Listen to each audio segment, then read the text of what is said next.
Lucille studied Gloria for a brief moment. She still knew very little about the young woman standing in front of her. Yet Alec trusted her. For reasons she couldn't fully explain, that mattered more. "I'll be back this afternoon." With that, she picked up her bag, and as she passed Alec, she rested a hand lightly on his shoulder, saying, "Behave." The front door closed quietly behind her. Gloria looked at Alec. "So, what should we do first?" He didn't answer. Instead, he took her hand and pulled her toward another room. "My drawings." He said it with such certainty that Gloria laughed and followed. The next few hours slipped by more easily than she expected. They drew, built things, run around the garden. By lunchtime, Gloria had learned several things about Alec. She learned that Alec hated tomatoes, loved blueberry jam, and has a best friend called Kim. After they ate, his energy slowly faded. "I'm not sleepy," he mumbled, rubbing one eye. Within minutes, he was asleep on the living room sofa beneath a light blanket a maid had quietly brought over. Gloria lowered the book she'd been reading to him and made sure the blanket hadn't slipped. The room settled into silence. Not wanting to wake him, she stood and wandered toward a small bookshelf built into one corner of the living room. Most of the shelves held novels. One spine caught her attention immediately. Written by Lucille Hart. She reached for it almost without thinking. The cover showed a woman standing alone beneath a cloudy sky. Gloria opened to the first page. She meant to read only a paragraph. Then another. Without noticing, she found herself leaning against the shelf, turning pages one after another. The writing was quiet. It allowed the characters to contradict themselves, to make mistakes, to love imperfectly. Before long, Gloria stopped noticing the room around her. Only the story remained. A familiar voice drifted in from the entrance hall. "Thank you. I'll finish the revisions tonight." Gloria blinked, and the spell broke instantly. She looked toward the doorway. Lucille was handing a folder to one of the maids.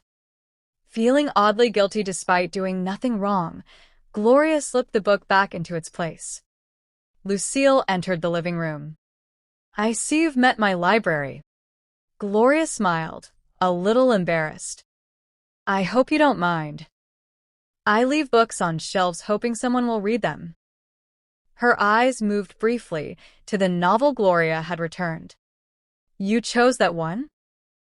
"I was only going to read one page, and I failed." A faint smile touched Lucille's lips. "It happens." Her gaze shifted toward Alec, still sleeping peacefully. "He wasn't any trouble?" "He was great. I enjoyed spending time with him." Lucille nodded thoughtfully. For a brief moment, the room felt unexpectedly comfortable. Gloria found herself wondering if this version of Lucille existed only inside this house, or whether everyone else had simply never stayed long enough to see it. Gloria left the mansion just as the afternoon sun began to soften. The maid walked her to the front entrance before returning inside. As the gates closed behind her, Gloria looked back once. From the outside, the house seemed distant again. Large windows. Perfectly trimmed hedges. A place that felt impossible to imagine belonging to someone she had laughed with only minutes earlier. She adjusted the strap of her bag and started the walk home. Her thoughts kept circling back to the novel she had barely managed to put down. It wasn't only the story. It was the way Lucille wrote people. No grand declarations or perfect relationships. She reached the shopping district just as several bookstores were preparing to close. Almost without thinking, she stepped inside one. The scent of paper and ink settled around her as she wandered between the shelves. A staff member looked up from arranging a display. "Can I help you find something?" "I'm looking for a novel by Lucille Hart." The woman smiled knowingly. "Third shelf on your left." "There are that many?" She has loyal readers. Gloria walked to the section. 5 novels stood neatly beside one another. She ran her fingers lightly across the spines before picking up the one she had started reading earlier that afternoon. "I'll take this one." The cashier slipped the book into a paper bag. By the time she reached the apartment, evening had settled over the city. She changed into comfortable clothes, made herself a mug of tea, and settled against the headboard. Outside, the sounds of passing traffic faded as the evening grew quieter. She opened to the page where she had stopped. Hours slipped by unnoticed. The story followed 2 people who loved each other deeply, yet hurt one another without intending to. Neither of them was entirely right. Neither of them was entirely wrong. When the final chapter arrived, Gloria found herself reading more slowly, reluctant for it to end. The last page held a single paragraph. Many people spend their lives searching for a perfect love.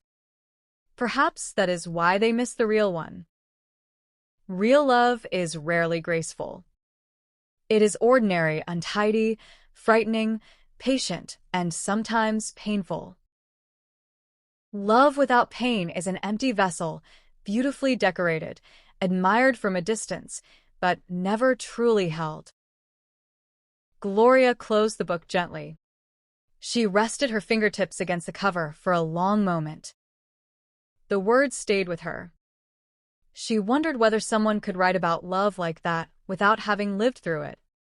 Her mind drifted to Lucille, the composed woman in the black blazer, the mother who softened whenever Alex smiled, the professor whose laughter never lasted long, the writer who believed love was something imperfect, yet still worth writing about.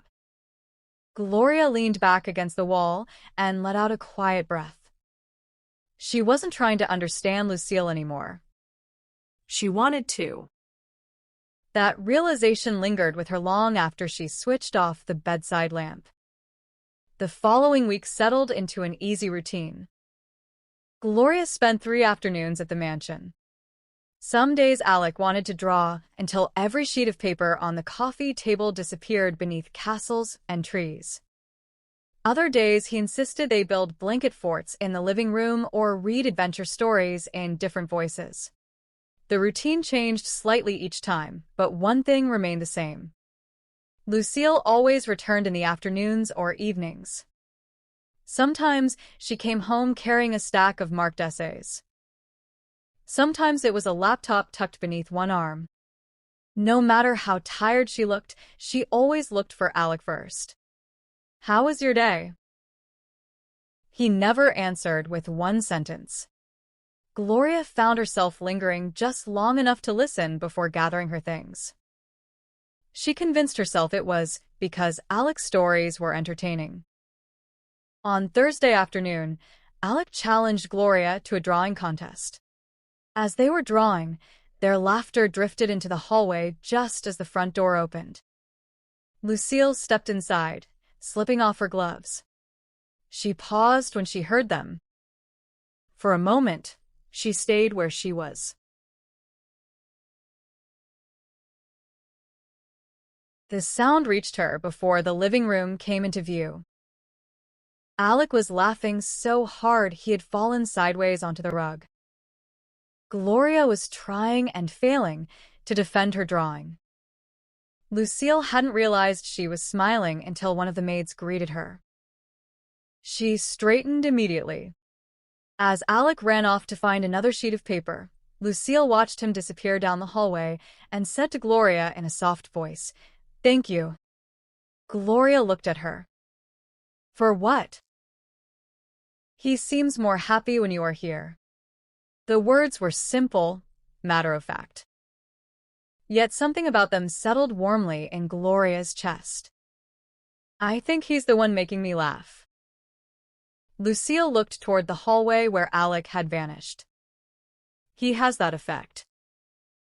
Before either of them could say anything else, the doorbell rang.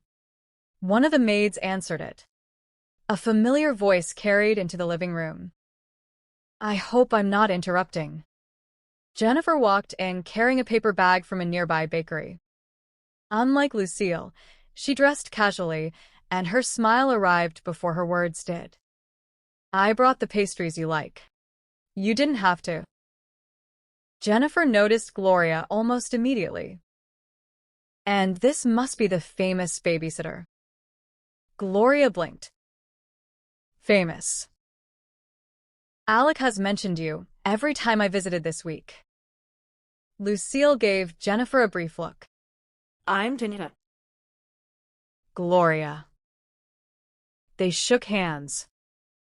So, you're studying? Yes, law. Jennifer nodded. I always imagined law students looked more exhausted. Give it another month. Jennifer laughed.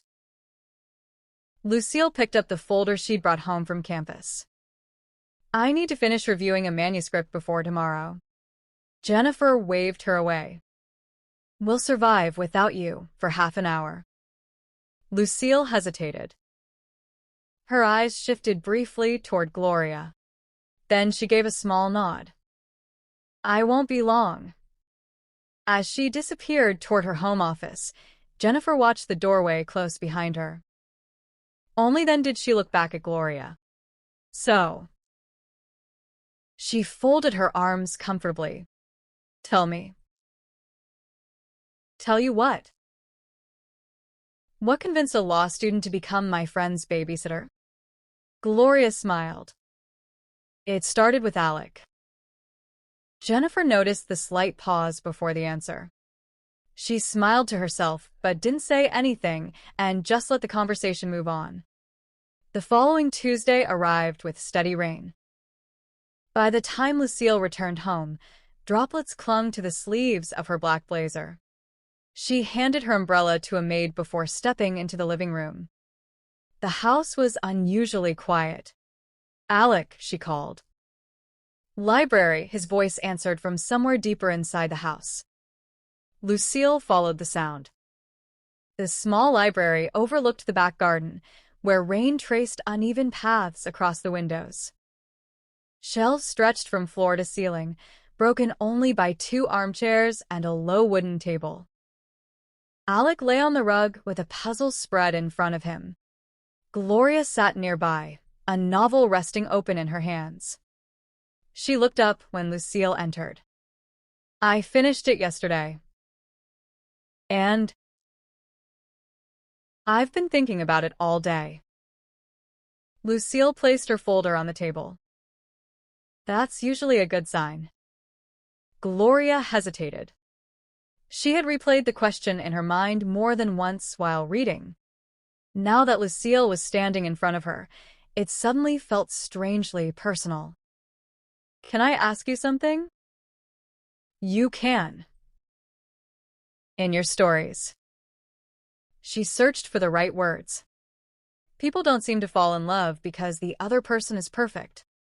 They don't. They fall in love while disagreeing, while misunderstanding each other, while making mistakes. Lucille leaned one shoulder lightly against the bookshelf. They're people. I know. Gloria smiled. I just don't see that very often. Lucille was quiet for a moment. When stories only show the beautiful parts of love, readers begin expecting people to love that way. And they don't. They try. Lucille's voice remained calm. Then they're disappointed when reality refuses to cooperate. The rain tapped softly against the windows. Gloria looked down at the cover of the novel. So, you think love is supposed to hurt? Lucille considered the question. I think caring about someone always carries the possibility of pain. She spoke without hesitation. As soon as another person matters enough, they gain the ability to hurt you. Gloria thought about that.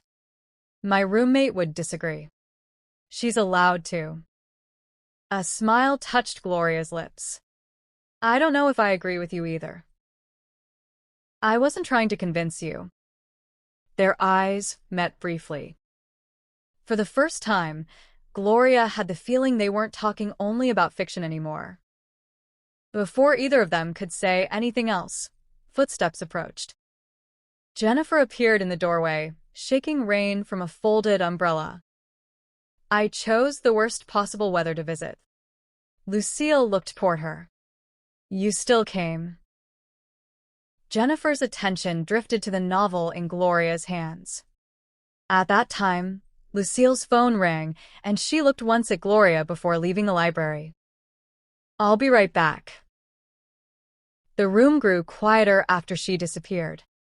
Jennifer watched Gloria absent-mindedly run a thumb across the edge of the book.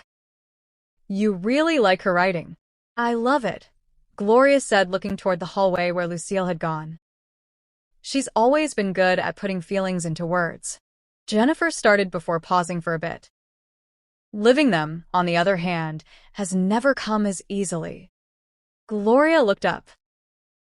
Jennifer met her eyes, then reached for the teapot a maid had just placed on the table.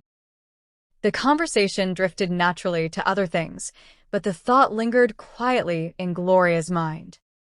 Living them has never come as easily. She wondered what had happened to make someone who wrote so beautifully about love keep it so carefully at arm's length.